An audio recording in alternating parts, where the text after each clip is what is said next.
राम रमापति कर दलव चाप मिटव संदेहु। आपस वेश विशेष उदासी 14 वर्ष राम वनवासी।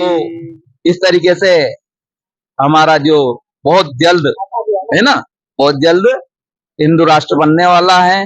क्यों कि कहते हैं ना, करते हो काम तो राम जी करते हैं पर नाम हो रहा है।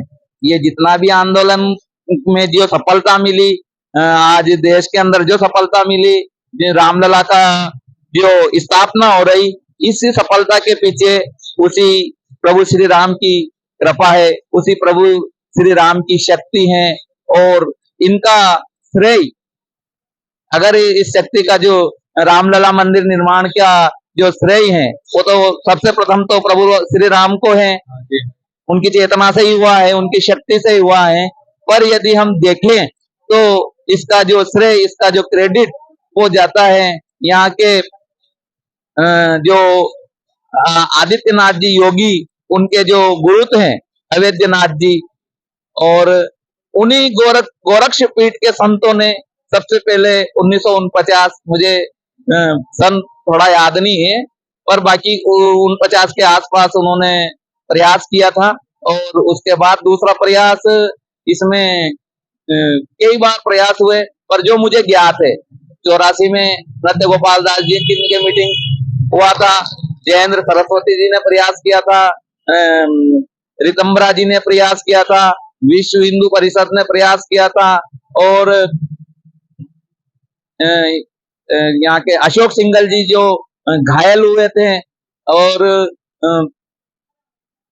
मैं 1992 में जब यहाँ कार सेवा में आया तो मैंने चश्मदीद देखा था कि बच्चा बच्चा का समर्पण था, बच्चा बच्चा आया हुआ था। हमारे साउथ इंडियन से आए थे, केरला, हमारे दक्षिण भारत से, आंध्रा से, केरला, कर्नाटक, पश्चिम बंगाल, गुजरात, राजस्थान, मध्य प्रदेश, यानी कि पूरे भारत से कार सेवक से आए थे। तो ये जो इसी कड़ी में उन कार सेवकों का भी श्रेय है, उनमें भी उनको भी दिया जाना चाहिए।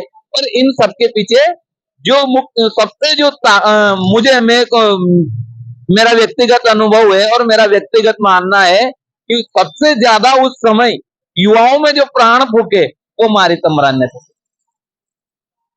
तो यहाँ पे बहुत ही ज्यादा श्रेय जाता है योगी आदित्यनाथ जी का। तो यहाँ पे उनके बारे में अगर कुछ कहना चाहते हैं तो आप बोलिए। बहुत ही ये उन्हीं के मतलब उपयुक्त को चमकाने में पूरा राम, मैंने बोला ना आपको, गोरक्ष पीठ का पहले बोला ना, ये गोरक्ष पीठ के जो पीठाधीश्वर थे, इनके गुरु और दादा गुरु और आदित्यनाथ जी, मैं तो तीन गद्दी तक पढ़ रहा हूँ और सुन रहा हूँ।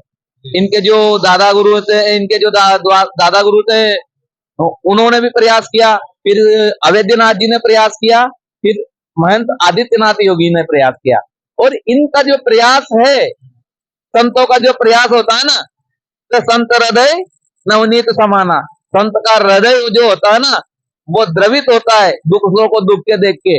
उसके उनको कोई निहित स्वार्थ नहीं होता है। जी हाँ, किसी स्वार्थ से प्रेरित होकर इन्हें गोरक्ष पीठ ने नहीं किया। बाकी सनातन भारतीय संस्कृति का डंका, भारतीय संस्कृति का दिग्विजय अभियान पूरे विश्व में स्थापित करने के लिए इन्होंने अपनी तब शक्ति लगा दी।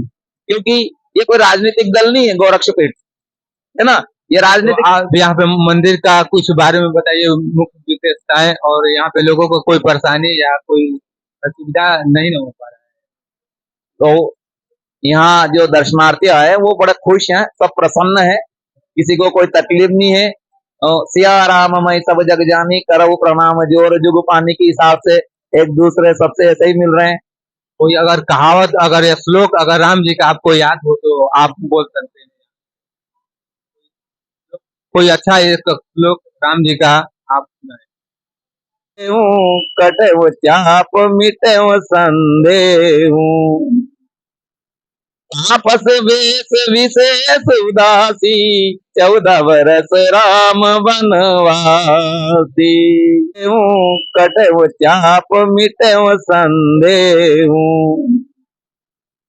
आपस वेश विशेष उदासी 14 वर्ष राम बनवासी। कटव चाप मिटव संदेह आपस वेश विशेष उदासी 14 वर्ष राम बनवासी। कटव चाप मिटव संदेह